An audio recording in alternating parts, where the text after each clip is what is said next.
I had a client that had no testimonials. And so we built a testimonial workflow for them, and they used 3 of those testimonials in social ads. The ads converted like 150 new customers, and it ended up leading to $90,000 in revenue, where they did not have those ads before, and that revenue would not exist if it weren't for the testimonial workflow. And so that's the whole pitch, is like your prospects want to see themselves reflected in your marketing. And if your customer ideally is a good indicator of the prospect you want to go after, your customers should be doing your marketing for you. Welcome to Customer Champions, where we explore how the best marketers turn customers into their biggest growth engine. All right, everybody, welcome back to another episode of the Customer Champions podcast. Today, we're diving deep into the world of community-driven growth with someone who's turned customer marketing into an art form and a revenue driver. Taylor Bogar is the founder of Social Animal, where she helps B2B brands turn their happiest customers into their biggest referral growth engines. Before launching her own company, Taylor led customer marketing at Apollo and Chili Piper, building programs like the Apollo Sales Community, the GTM MY Awards, and customer advocacy engines that influence buku buckaroos in revenue. She's mastered the craft of blending strategy, storytelling, and just authentic connection to create communities that really thrive. We're going to talk about how she's built these programs, fastest way to get social proof, the future of customer marketing, life, all sorts of things. But I'll just stop it there and say thank you, Taylor, for joining us today on the podcast. Yeah, thank you for having me. That was such a nice intro. Cool. Maybe just kick us off. What is Social Animal? Like, what do you do there? What types of customers are you working with today? Social Animal is the community agency that I started last year when I left my full-time role at Apollo. I saw a huge opportunity just based on my experience at Chili Piper and then at Apollo with taking a new approach to customer marketing where it's focused less on post-sale activities, things like increasing the velocity of deals closed by providing case studies and, supporting PMM with testimonials and things like that, and less on the activities that can help move deals along and more on like how can we take what we've learned with customer marketing and apply that to pre-sale and build brand awareness and also help use the customer voice to build community. So that's a lot of what I did at Apollo and Chili Piper, and I've created a playbook for that, and now I'm implementing similar strategies at different clients in B2B. My clients range from sales engagement tools to customer marketing tools. So kind of all over the place, but really enjoying getting to learn about a variety of customers and different pain points and ways to activate them, and then how to apply that to social strategy. I know we're mainly going to focus on those components around customer marketing, community, social. But I got to dive into the entrepreneurship part a little bit because that place has a real soft spot in my own heart as well. And you left successful full-time roles and sort of career to start your own company while also, raising a family and building a young family. It is no small undertaking. I mean, probably the many other things that life throws at us. What was the moment that you knew you wanted to jump into building your own agency? And you can go on the challenges, I'm sure, of building something from scratch in a whole 5-hour podcast, but kind of what was that leap like, and where did you have to kind of get mentally to kind of make that leap for yourself? I actually think that I've had a couple businesses that I've had just over my lifetime, really small, like retail things. I tried blogging for a while. I've always kind of had that business owner itch. My father owned a business and started a small business in our town and spent his whole life doing that. So I grew up watching him do that. And I think that kind of like permeated into my personality in some way. And so that entrepreneurial mindset is what made me really successful in my past roles. And I think made me confident enough to take the risk to go on my own. That said, it wasn't something where like I left Apollo knowing I wanted to do this. I wanted to try. I kind of dipped my toes in freelancing, and my first client that took me on as a freelancer after I left Apollo last year is still with me 18 months later. And that relationship really showed me that, like, yes, there is value in what I'm doing. And yes, I can apply this in multiple different ways. And also templatize it in a way, like the whole strategy, in a way that feels custom to who the client is. But also, I would not be able to build a business around this if it wasn't repeatable in some aspect. And so looking back a year ago, I didn't know that. And I think just being able to test my strategies in different formats and at different companies has caused me to kind of think, oh, like this could be a business. Like this is something that's, repeatable. And it was not easy. The transition was not easy at all. Like you're catching me in a week where there has been tears, so it's still very difficult. I was actually talking to G about that yesterday.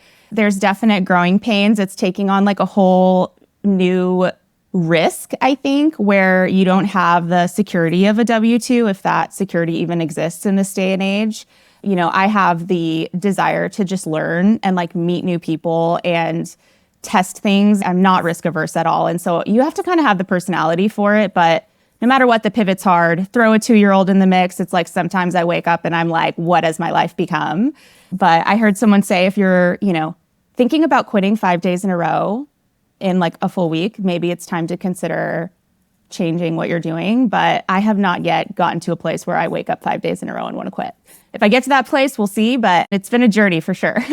Yeah, I love that approach of 5 days in a row. If I ever get to 4, I will. Yeah, that's when you need to worry. Have a quick, sanity check so I don't get quite to day 5. Last question, kind of before we dive into all things on the customer marketing side, and we chat kids and such quite a bit. I guess starting a company and kids at the same time and being a parent, like how has that kind of shaped your approach to work and life and entrepreneurship and building a company, and hopefully probably some ways for better or for worse, but kind of how has that shaped your approach to everything? It's definitely my why. I think above all else, growing up watching my dad do it, I want my kids to have that same experience. Thank God for my husband, because he is like the steady Eddie of our family. I would not be able to jump into something like this if we did not have our steady Eddie. He's definitely like my other half and provides the consistency mentally and like obviously career-wise.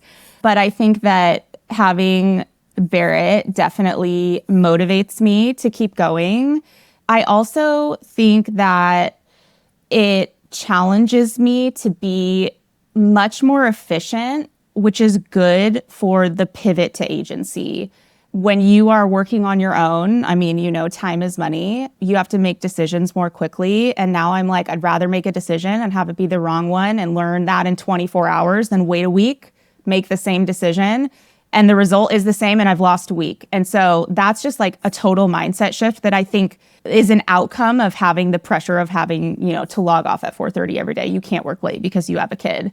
And it's honestly led me to improve in areas that I absolutely needed to improve in to be a founder or, a business leader that I didn't necessarily have to be challenged with before, if that makes sense. But it's also, I've never been more tired in my life. Like I survive on caffeine. I told my husband, I'm like, my body is in like a level 10 acidic state because I've had so much coffee. Like, do not bring me coffee.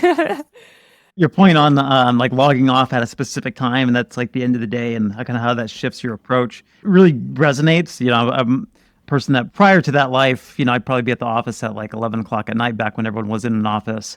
Then it's like you find a way to just be much more efficient, effective, prioritize better. So amazing to hear you say that as well. Yeah, it's funny too, because I feel like when I was getting ready to have Barrett, when I was pregnant, I was really observing how other women who were pregnant or had young kids at the same time as me would talk about work. And I find it really interesting because it was always like, oh, I log off at 4 and then I get back online at 7. And I think to an extent, I thought that's how it would be for me. And I'm like, if I am logged off and I am clocked out, I cannot get back into the zone. Like, I cannot work late hours. So instead, I found that like it just adds more pressure during my work day. But I'm almost like I like it that way, because if I work after hours again, like, why am I doing this? I'm doing this to like have a life that I enjoy, not to like work myself into the ground. I'm like, I would rather it take longer to be successful and, get to my client billables goal and enjoy the journey if I can at all, versus like just grind to like do as much as I can as quickly as I can and like lose myself in the process, I guess. So that's been interesting for me too. I don't know if you work after your son goes down, but really wanted to set the stage on all things from a people first mindset, which I know is really core to your ethos and marketing strategy and career. And maybe just take us back a little bit. What drew you into customer marketing originally? Like what kind of got you into that area? How does community kind of fit into that picture? And kind of just curious on that background, how you got into this area. It's a multifaceted answer. So I think that I attribute a lot of my success from Chili Piper forward to my boss, Dan Schmela, who hired me at Chili Piper. I had no customer marketing experience when I started there. And I think, if I'm correct, I started in 2022, which was not that long ago. However, I have a background in sales. So I started my career doing in-person sales. I was an intern at Nordstrom, and then I worked there for 3 or 4 years, ended up doing management, and then pivoted into recruiting, where I worked a full desk. I did recruiting and biz dev. And I think because I did sales, it gave me the ability to communicate and like get to know people and really learn, obviously on the sales side, how to sell and how to communicate effectively and how to make people feel like you care about them. And I think that has helped me tremendously in my marketing career because I've always understood like the sales mentality and the challenges they face. And then when I got into customer marketing, I was immediately like, this feels like, sometimes I tell people it feels like your job is to network within the customer base. Like your job is to figure out how to make customers like you, lean on you, want to share with you, and like how to share in their success. And yes, you can scale that. Like the goal is obviously that I don't meet with one of every, 1,000 customers. That's not possible. But I do meet every client. I do meet with a handful of customers and try to develop relationships and figure out how the learnings that come from those relationships apply to the larger customer base so that I can build relationships, but also create programs and workflows for my clients that are a good indicator of what that small set of customers like needs or reacts to, or how they can serve you as a business. Yeah, incredible. And you've launched a lot of, I mentioned some of them when we kicked this off, like the Apollo Sales Community, the GTMMY Awards. I hope I'm saying that one right. GTMEs.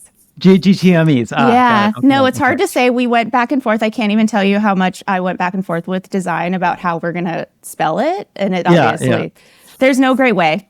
Yeah.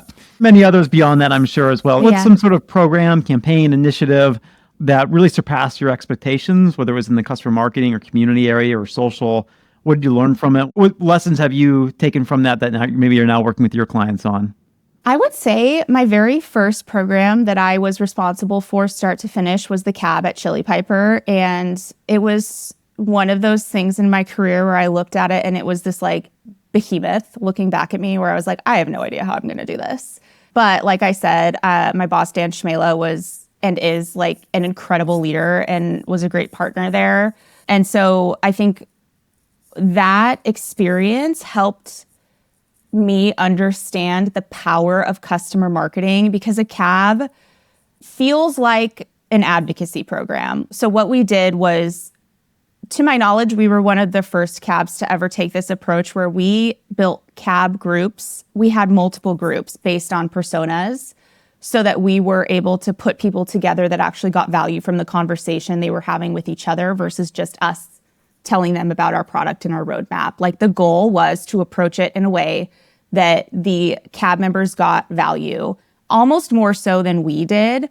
And because we took that approach, it showed me how the different personas responded to different campaigns or different advocacy activations. And it got me to understand that like getting to know who the people are in the roles really affects how you build advocacy programs for them. Obviously, a cab is much more than an advocacy program, but I think the cab had such incredible success, and it was happening in a time where people were just starting to kind of build a following on LinkedIn and really investing in their personal brand. And we did everything we could to support them in doing that. And that looked really different from a RevOps persona to a marketing persona to like even a marketing ops persona. We also had an influencers group. The programming was different for each group, even though we were all kind of talking about the same topics. It was very enlightening. And I think it helped me understand how to build an advocacy program based on that. Let's kind of dive into the revenue piece a little bit. When we talk revenue, whether it's community, whether it's social, whether it's customer marketing, I think the revenue part is sometimes a little vague to folks on how to attach all those efforts back into like a tangible outcome.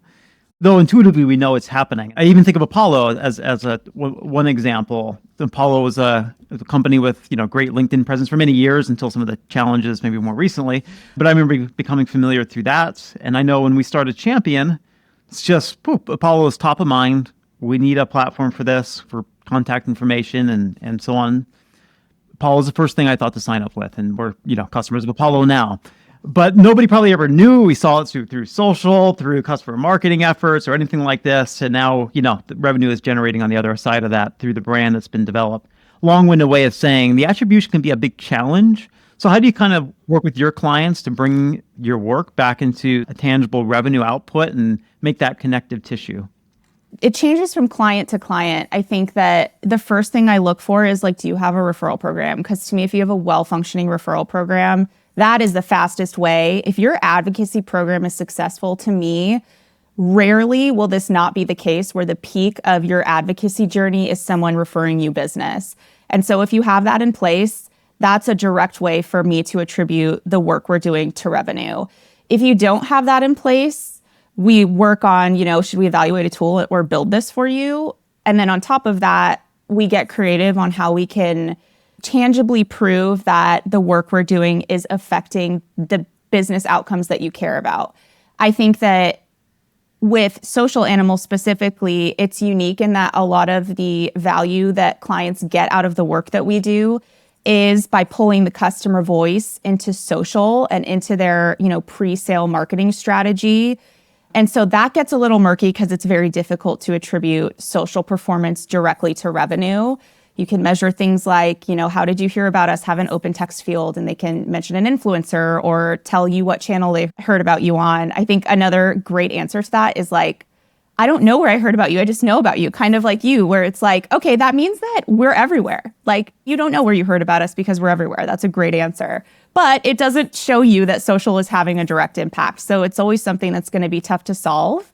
I think another way that I've, for one client, been able to prove our not direct revenue, because a demand gen function had to be present for this to happen, but the popular CMA thing is influenced revenue. I had a client that had no testimonials, and so we built a testimonial workflow for them, and they used 3 of those testimonials in social ads. The ads converted 150 new customers, and it ended up leading to $90,000 in revenue, where they did not have those ads before, and that revenue would not exist if it weren't for the testimonial workflow. And so that's the whole pitch is your prospects want to see themselves reflected in your marketing. And if your customer ideally is a good indicator of the prospect you want to go after, your customers should be doing your marketing for you.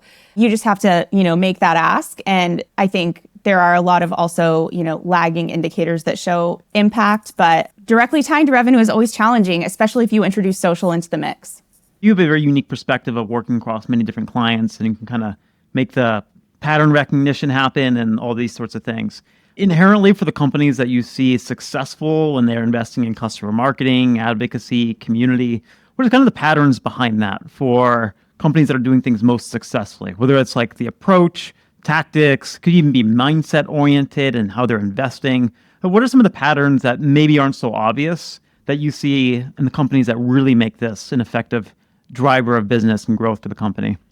This is a mindset shift that I think happens as I do discovery. And I think a big thing is a lot of leaders that have not had customer marketing as a function before don't know how to look at it. And so education is a big piece. Most of my clients have really small marketing teams, and I'm not replacing a customer marketer. I'm coming in and building the foundation. So I think when I start talking with them, if they look at the customer as an endpoint and not a multiplier, they're not in the mindset to have customer marketing. They have to get into a mindset where the relationship starts when the deal is closed. That mindset has to be present, not just in the VP of marketing or the CMO or whoever the marketing leader is. That has to be at a leader level. Just from my experience, a lot of leaders just focus all of their resources on pre-sale and business development and, generating demand. And it's if you would just split it, it's the outcome of investing in a customer that is already existing is, 5x what it would be if you invested that into, hiring another DG person. And so that mindset, I think, is crucial in the customer marketer having success. I think that beyond that, having the interest to like get to know your customer on a personal level. My playbooks won't work if you are not interested in learning who your customer is outside of the buyer. Like, let's figure out what they're doing outside of their 9 to 5. Let's figure out what is motivating to them to help them, improve their career, to help them get promoted. I have stories about, times at Apollo where we spent time to get to know our customers and were able to build programs that weren't necessarily, leading them to purchase Apollo or upsell or anything, but instead we helped them get promoted. And now, the person that got promoted attributes that promotion to Apollo, and he's going to go on and have an amazing career in sales. He's always going to think about us because we helped him get promoted. And those are the things that are long-standing, have impact, and lead to more revenue versus, trying to send an email because they clicked a button that shows they're interested in using a new tool or something. I love that because it's genuine and it's about giving before getting. And aren't we all just better off in the end if that's how we approach business as a whole? Yeah. But maybe for that leader that's like at that phase where they know, and I have a lot of conversations, exactly what you mentioned, like so many are investing so much in demand gen. And I think we're at a unique time right now where a lot of companies are struggling to achieve the growth that they once did and are looking for new areas. And so it kind of conceptually makes sense to a lot of CMOs, marketing leaders out there, but they don't really know where to start exactly. And you mentioned some playbooks earlier. If there's any sort of like marketing leaders that are in that point, maybe they're struggling to grow, struggling with pipeline, they're thinking about advocacy or customer marketing, like where would you advise them to start? I would advise them 3 things. Number 1, either the marketing leader or whoever is going to take on the customer marketing strategy needs to get in a room one-on-one with a customer to just get to know them. It's not about how much you love our product. It's not about how big of a customer you are. It's not about the outcome being a case study or testimonial. It truly is like get them in a room and ask them questions that help you understand who they are, and make sure though in those interviews that you're choosing customers that are a reflection of your larger ICP, not just your best, biggest customer that has the most seats. Like, that's important. It's important to know, why they bought and who they are, but ultimately you're going to have a couple of those whales. Most of your revenue ideally will come from whatever segment you're really, truly trying to sell into. So talk with those customers, get to know them, and the outcome of that is that information should inform how you approach your marketing and also how you are investing in them. And then a step beyond that, this is number 2, is take, those interview questions or use those learnings to inform some type of influence survey that you can send out to your larger customer base. Obviously, you can't meet with everyone one-on-one, as we talked about earlier, and let them tell you where they're spending time. Like, who's your favorite influencer to follow? Like, even if it's someone totally random that has nothing to do with B2B, we want to know who that is. You'd be surprised. Like, a lot of salespeople spend time scrolling on TikTok, and it's like, if you're not on TikTok, you're missing a huge opportunity to catch them in a moment where they're like captive. Because if you're on LinkedIn during the day, like you're kind of mindlessly scrolling. I was actually talking with a friend how she's like, I scroll while I'm on meetings. So like video doesn't work because I can't turn the sound on. And that tells me, I'm like, okay, all these brands are trying to create videos, but the people are not able to watch them because they're on LinkedIn during the business day. They're able to watch them on TikTok, when they've logged off for the evening. So it's little insights like that you're not going to get if you're not spending time getting to know who your customers are and instead making assumptions. And this is where copying competitors really hurts you because they're making assumptions most likely. And then the third thing is try as quickly as you can to start making your customer the hero of the story.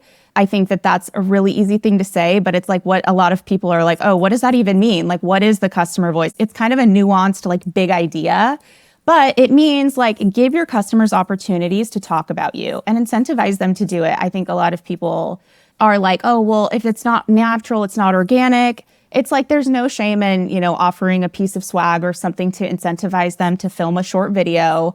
They will submit these videos, and immediately you'll get social proof that you can use on your social channels so that you can start moving into a place where your prospects are seeing themselves reflected in your marketing, because it's a human face versus you talking all day about how great your product is.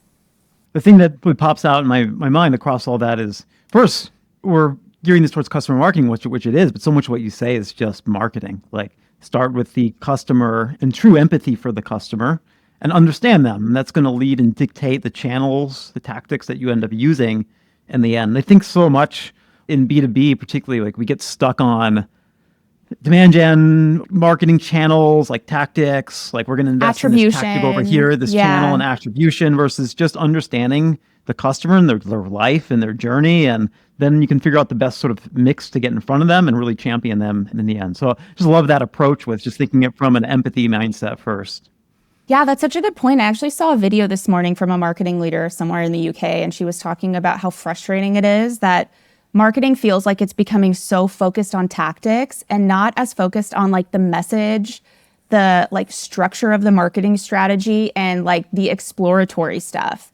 Because tactics lead to attribution, and like that's what leaders care about. And another interesting thing I was talking with someone about is like with the introduction of agents, I've heard some marketing leaders say like, I'm not as interested in attribution anymore. And I'm like, well, no duh, if you're using agents, it's cheap and you don't need to prove that cost. Like, you're not trying to argue the cost of having a full-time headcount. And so it's like measurement almost cannibalizes, creativity in a way. Not to say it's not valuable, but if you're over-indexing on that, your customer is not the center of the story like your attribution is. You're not going to win if that's your approach. Directional versus like ruling, like I'm not only governed by the attribution, but you can get directional insights from it. Great. So I totally agree with you there that you can almost get too fixated on these perfect channels. It kind of stems up from the board who want this perfect attribution model that they can pour money into and scale. And maybe it exists out there. I don't know. It seems like it does not exist. But it's almost like you spend so much time on it that I'm like, is this even worth the money? Like, you're spending more time trying to attribute than like we're actually spending on the program.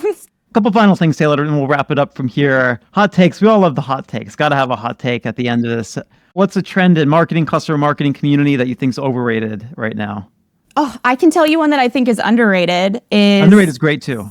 I want LinkedIn to be more fun. Like, there's this trend that's going around called Weird LinkedIn, and I'm just loving it. And I think that some creators right now are getting so creative with video, with memes. I think that's a big thing that Social Animal brings into the mix for clients is like, we want to have fun, lean into satire. Let's find a common enemy with your ICP and go after them. Obviously not a competitor, like a different enemy, unless that's your vibe. Like, I don't know.